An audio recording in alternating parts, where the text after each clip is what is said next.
Gaza के अंदर ऐलान हुआ है, क्लियर है और प्रूफ है। डील के अंदर ये बात हुई है। असल में जो ताज़ा प्रॉब्लम है वो ये कि हमास इतना पावरफुल नहीं है, ना वो इतना कैपेबल है कि गाजा के अंदर जो इजराइल के हॉस्टेज मारे गए वो उनकी तमाम बॉडीज को निकाल सके मलबे से।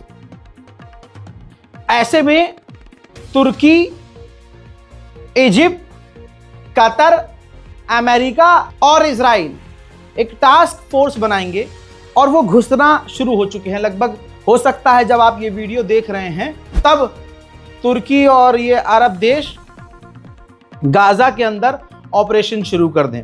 रिपोर्ट ये है कि तुर्की, इजिप्ट, अमेरिका, इजराइल, यूएई ये सब मिलकर गजा के अंदर जो हॉस्टेज जो मारे गए हैं उनकी लाशों को ढूंढेंगे मलबों में से, गाजा के इलाकों से, अलग अलग इलाकों में जहां हमास की अब पकड़ नहीं है। और हमास तो भारी मात्रा में एक जगह सिमटा हुआ है। अब हर जगह गाजा के अंदर हमास की पहुंच नहीं है। यह हमास ने खुद कह दिया है कि हम उन लोगों को नहीं ढूंढ पा रहे हैं जिनको भैया साल भर पहले मार दिया था, उनकी लाश हम कहां से लेके आएंगे। तो अब ये तुर्की ने बेड़ा उठाया है कि हम अपनी टीम के साथ गजा के अंदर जाएंगे और मलबों से जो इजराइल के कैदी हैं उनकी लाशों को निकालेंगे, क्योंकि उसकी मांग ये भी है अमेरिका की कि जो लोग मारे गए हैं हमारे उन मारे गए हुए इजरायलियों की भी लाश हमें चाहिए। वहीं तुर्की का ये बयान है, आपकी स्क्रीन पर देखिए। तुर्की के राष्ट्रपति रजब तैयब एर्दोगान ने कहा है कि मॉनिटरिंग टास्क फोर्स जो बनाई गई है, जो इजराइल और गाजा के बीच सीज फायर हुआ है, वो कोई ना तोड़े, इस पर नजर रखने के लिए जो टास्क फोर्स बनाई गई है उसमें तुर्की शामिल है और तुर्की उस पर नजर बना कर रख रहा है कि कोई सीज फायर ना तोड़े। इजराइल को अगर डर है तो तुर्की का है, वो दिख रहा है। क्योंकि भाई हमास ने मांग की कि तुर्की की फौज गजा के अंदर तैनात की जाए as a peace keeping force, लेकिन तुरंत इजराइल ने मना कर दिया। वहीं बात अगर सीज फायर की बात है तो आदत से मजबूर इजराइल ने 48 घंटे में टोटल पूरे फिलिस्तीन और गाजा के अंदर 14 लोगों को कत्ल किया है।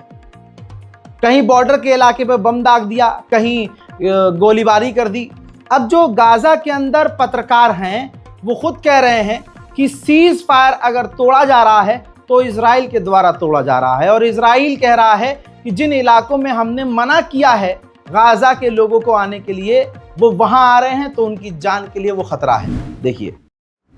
Hello everyone, this is me, Al-Hassan Silmi, a journalist from Gaza Strip. I just want to mention this very important news. Now the situation on the ground in Gaza Strip is different than the situation on media and on the news. You can hear news about ceasefire, truth, deal on social media or news or on media, on televisions, but on the ground the situation is different.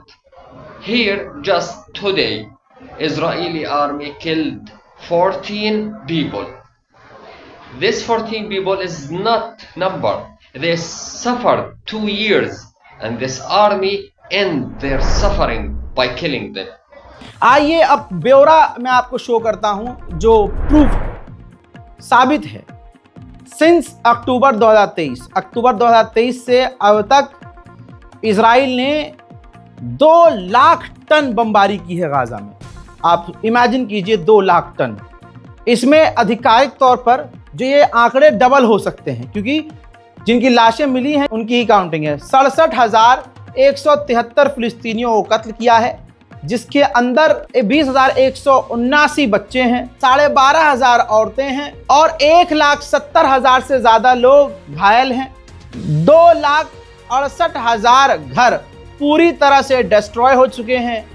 835 से ज्यादा मस्जिदों को शहीद कर दिया गया है। 292 sports facilities और फील्ड्स को तबाह किया गया है।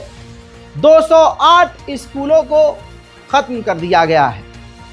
तो गाजा इतनी पीछे जा चुका है कि इसको वापस उस जगह पहुंचने में सालों लगेंगे। अब जो हम उछल जा रहे हैं या हमें समझ में नहीं आ रहा है, डील को समझना होगा। कुछ क्रिएटर्स को और आम लोगों को, भारत और पाकिस्तान, बांग्लादेश और नेपाल के लोगों को यह समझना होगा कि ये डील स्टेप बाय स्टेप हो रही है भाई। पूरी तरह से सीज फायर ऐसे नहीं होगा। चलिए एक मैप दिखा रहा हूं और ये मैप उन क्रिएटर्स को ही भेजिएगा जो हमला होने पर कूद जा रहे हैं। अरे ये कौन सा सीज फायर है, रजा गराफी ने गलत बताया है। बाबू जब से तुम इस लाइन में पैदा भी नहीं हुए थे ना, उस लाइन में उस वक्त से हम वालिद मोहतरम हो गए थे आपके। मैं ये इसलिए बोल रहा हूं क्योंकि कौम को बहका रहे हैं। ये तरीका बताओ ना, जो लीगल तरीका है वो बताओ। अभी आई लव मोहम्मद सल्लल्लाहु अलैहि वसल्लम पर भारत में बहुत कुछ हुआ। इन्हीं रीलिये वालों ने ऐसी ऐसी चीज़ें बताई, उलझाई कि बेचारे उनके चक्कर में कई जेल में चले गए। तो ऐसे ही भाई ट्रैप में नहीं फंसना है। ये रहा डील के मुताबिक। डील के मुताबिक इस तरह से पहले स्टेप में चीज़ें होनी हैं। मैं फुल स्क्रीन पर दिखा रहा हूं। ये देखिए, जहां ये लाल एरो हम चला रहे हैं, ठीक है, खान है, खान यूनुस, रफ़ा, देर अल बला, गाजा सिटी, नॉर्थन गाजा, ठीक है। ये अंदर का जो इलाका है, सिर्फ इस इलाके से पहले स्टेप में गाजा के अंदर से इजराइल की फौज को बाहर निकलना है। फिर सुनिए, जहां हम ये लाल एरो गाजा के बॉर्डर पे और गाजा के अंदर घुमा रहे हैं, फिलहाल इस इलाके से ही इजराइल बाहर निकलेगा। अब आते हैं, ये जो पीला पीला एरिया आपको नजर आ रहा है, जो येलो कलर का एरिया आपको नजर आ रहा है, ध्यान से समझ लीजिए, बहुत कंफ्यूजन है, बहुत मिसलीड किया जा रहा है और जज्बातों के साथ खेला जा रहा है। ये जो पीला एरिया आपको नजर आ रहा है, ये 58% गाजा का इलाका है, 58%। यहां पर इजराइल की फौज अभी रहेगी और इजराइल की फौज यहां पर रहेगी तो आपको इजराइल का हरामीपन पता है, वो यहां अटैक भी करेगा। गाजा के लोग इस पीले वाले इलाके में आएंगे तो इजराइल पहले ही बोल चुका है कि हमारे बंदूक के निशाने पर वो लोग रहेंगे, बम भी गिराएगा वो। आप समझ रहे हो? तो जिन इलाकों में ये पीला एरिया आ रहा है, पीले वाला पूरा एरिया, यहां पर गाजा के अंदर इजराइल की फौज पहले स्टेप में रहेगी। पहले स्टेप तक 58% गाजा पर इजराइल मौजूद रहेगा, लेकिन अंदर के इलाके से, जो बीच के इलाके हैं, बिल्कुल गाजा के अंदर के शहर, वहां से वो बाहर निकलेगा। समझ रहे हैं आप? अब आगे बढ़ते हैं। वहीं इजराइल के अंदर जो मौजूद अमेरिका का एम्बेसडर है, वो ये कहता है कि नेतन्याहू और डोनाल्ड ट्रंप और करीब आ गए हैं। इन तमाम चीज़ों की वजह से क्लोज आ गए हैं, एक दूसरे के दोस्त बन गए हैं, बहुत बेहतरीन। और दोनों ने मिलकर ईरान के खिलाफ खतरनाक कदम उठाए हैं और कड़े फैसले लिए हैं। भूल जाइए ये तमाम चीज़ें। अगर इजराइल हमारा पार्टनर है और अगर आप इजराइल की बेहुरमती करेंगे, बेइज्जत करेंगे, तो आप हमें यानी अमेरिका को बेइज्जत करेंगे। ये दुनिया के लिए भाई साहब का पैगाम है। आगे उन्होंने कहा कि भूल जाइए Nobel peace prize, Donald Trump को तो उससे भी बड़ा नोबेल पीस प्राइज है। हाँ, इनको गणचढ़ा पीस प्राइज दे दो भाई। दुनिया में एक नया अवार्ड बनाओ गणचढ़ा, और वो पीस प्राइज, वो अवार्ड इस गुलाबी सुअर को दो। वहीं इजराइल के कट्टरवादी नेता बेंजीवीर कह रहे हैं कि अगर हमास को डिसमेंटल नहीं किया गया, वो नेतन्याहू पर दबाव बना रहे हैं कि अगर आपने हमास को डिसमेंटल नहीं किया तो मैं आपकी सरकार गिरा दूंगा। उधर हल्के से बॉर्डर खोले गए हैं, सबूत आपके सामने, इसलिए ताकि आपको बहकाए नहीं। 4 फॉलोवर हासिल करने के लिए लोग बहकाना शुरू कर रहे हैं रील पर। ये देखिए, रेड क्रॉस ह्यूमैनिटेरियन ग्रुप जो है वो गाजा के अंदर घुसी है। इसलिए नहीं कि गाजा के लोगों को मदद की जाए, नहीं, इसलिए घुसी है ताकि जल्द अज जल्द मलबों से जहां जहां संभावना है कि इजरायली हॉस्टेज यहां मारे गए हैं, उनकी लाश को ढूंढ के निकाला जाए और जल्दी से जल्दी डील की जाए। इसके अलावा फुल स्क्रीन पर, भाई फुल स्क्रीन पर लगाओ क्योंकि फालतू में लोग बहका रहे हैं। ये देखिए देखिए देखिए देखिए, ताकि गाजा के अंदर ये दिखाया जा सके कि खाना पानी। देखिए, कल तक जहां एक ट्रक नहीं जा रहा था, आज अगर ट्रक जा रहा है तो पॉजिटिव वे में इस चीज को लेना चाहिए और अल्लाह से और दुआ करनी चाहिए। वहीं इसके बाद पुतिन, जो व्लादिमीर पुतिन हैं, उन्होंने साफ साफ कहा है कि जो हम शुरू से इनिशिएटिव ले रहे थे कि गाजा की जंग खत्म होनी चाहिए, ये बहुत अच्छा हुआ है। आज भी हम उसी तरफ हैं और डोनाल्ड ट्रंप ने बहुत बढ़िया काम किया है। हजरात, आपकी स्क्रीन पर ये हमास के लीडर हैं। जो पहले नंबर पर आपको सबसे लेफ्ट में जो आपको नजर आ रहे हैं, ये हैं इस्लामिक जिहाद डिप्टी लीडर मोहम्मद अल हिंदी। वाह, नाम देखिए, हिंदी है ना। और उसके बाद जो बीच में आपको नजर आ रहे हैं वो हैं हमास के मेन लीडर खालिद अल हय्या। ठीक है, और इन्हीं को, यानी खालिद अल हय्या जो बीच में है, इन्हीं को कतर में कत्ल करने की कोशिश इजराइल ने की थी। और सबसे राइट में नजर आ रहे हैं popular front deputy leader Jamil Mazhar, जो कि तीनों मिलकर ये डिस्कस कर रहे हैं। ये गाजा का मैप देख रहे हैं और ये डिस्कस कर रहे हैं कि कैसे कैसे गाजा के अंदर से इजराइल को निकाला जाए और कैसे निकलेगी इजराइल की फौज।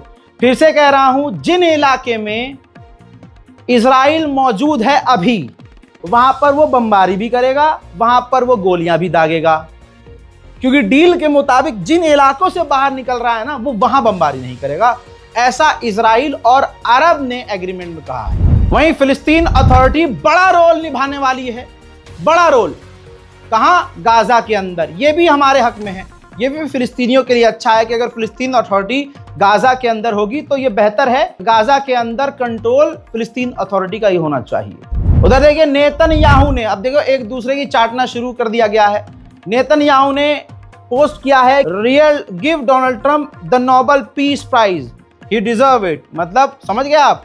हाँ, तो ये किस तरह से एक दूसरे का जो है इस्तेमाल किया जा रहा है, एक दूसरे को फायदा पहुंचाया जा रहा है, आपके सामने चीजें हैं। इजिप्ट के राष्ट्रपति सीसी ने भी डोनाल्ड ट्रंप से बात की और कहा कि आप नोबेल पीस प्राइज डिजर्व करते हैं। अब जब डील हो गई, तो जिस वक्त डील हुई तो इजिप्ट की हवाई फोर्स ने, एयरफोर्स ने आसमान में फिलिस्तीन का झंडा बनाया, जो कि काफी प्यारा लग रहा है। हज़रात मोहतरम, अभी फिलहाल के लिए इतना ही अपडेट दे रहा हूं, और भी अपडेट्स आ रहे हैं। आप लोगों से हाथ जोड़कर अपील है, डील हम बहुत छोटी सी समझ रहे हैं कि डील का मतलब खत्म नहीं।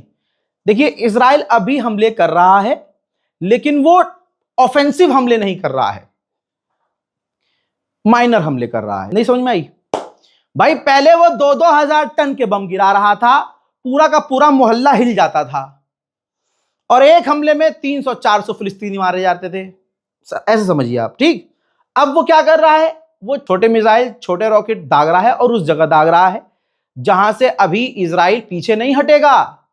जब जो डील हुई है वो डील पहले स्टेप में है, फिर दूसरा स्टेप जब आएगा तब इजराइल उस इलाके से भी पीछे हटेगा जिन इलाकों में अभी मौजूद है। तो स्टेप बाय स्टेप है, लेकिन ये हमास की तरफ से रखी गई है बात, और डील में यह बात है कि इजराइल पूरी तरह से बमबारी बंद करेगा। लेकिन अगर इजराइल पर आप भरोसा ही कर रहे हैं आंख बंद करके, तो यह हमारी बेवकूफ़ी है। जो बंदा रोज मान लीजिए 1000 लोगों को मार रहा है, तो हम कैसे मान लेंगे कि अचानक से वो बंदे मारना नहीं बंद करेगा? वो 2-4 मारेगा, ताकि उसको दिखाना है कि भाई हम हारे नहीं हैं, हम तो बस तुम्हारे कहने पे डील कर रहे हैं। डोनाल्ड ट्रंप दोस्त है तो हमने बात मान ली, हमने एहसान किया है तुम पर। ये इंटरनेशनल पॉलिटिक्स में थोड़ा सा, हमारी घरेलू पॉलिटिक्स जैसे होती है ना, आपस की लड़ाई होती है तो बंदा झुकना नहीं चाहता, कुछ ना कुछ करके ही जाता है ताकि अगले पे दबाव बना रहे। तो ये चीजें हमें थोड़ा अच्छे से समझना होगा, कंफ्यूज नहीं होना है। मैप मैंने आपको दिखा दिया था, अगर ये वीडियो समझ में नहीं आया तो दोबारा इसको प्ले कीजिए, चीजें और आपको क्लियर हो जाएंगी।